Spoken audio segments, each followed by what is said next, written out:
The word gospel simply means good news. But unfortunately for an awful lot of people, it isn't good news. In fact, it's the opposite. It's just a whole bunch of rules and rituals and dry, dead religion. And that's a tragedy, because I believe the gospel was intended to put an end to all religion. And what do I mean by religion? Well, here's an illustration.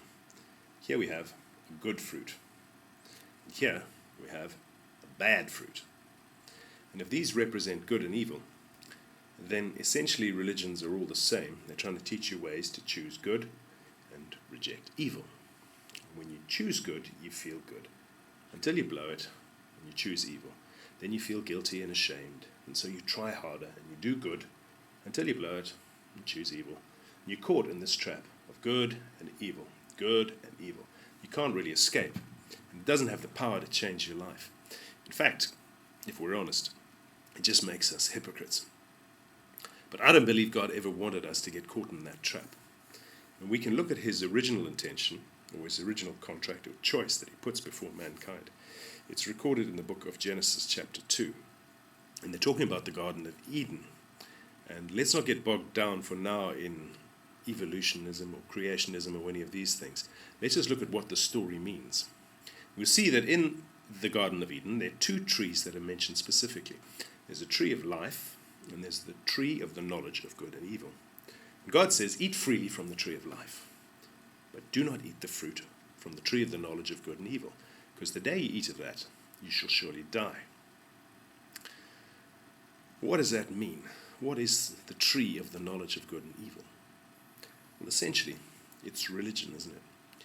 It's good and evil, and knowing good over evil. And the lie that they bought into was that if they ate this fruit, they would become like God. Religions tell you that you'll become like God, but it's not true. It kills you.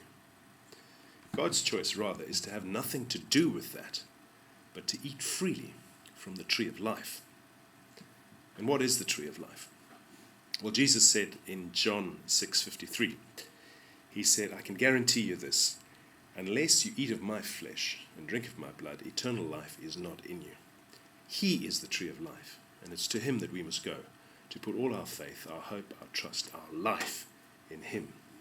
And in that, there is complete freedom to eat freely from the tree of life and be free from religion. Now that's good news. Grace rising,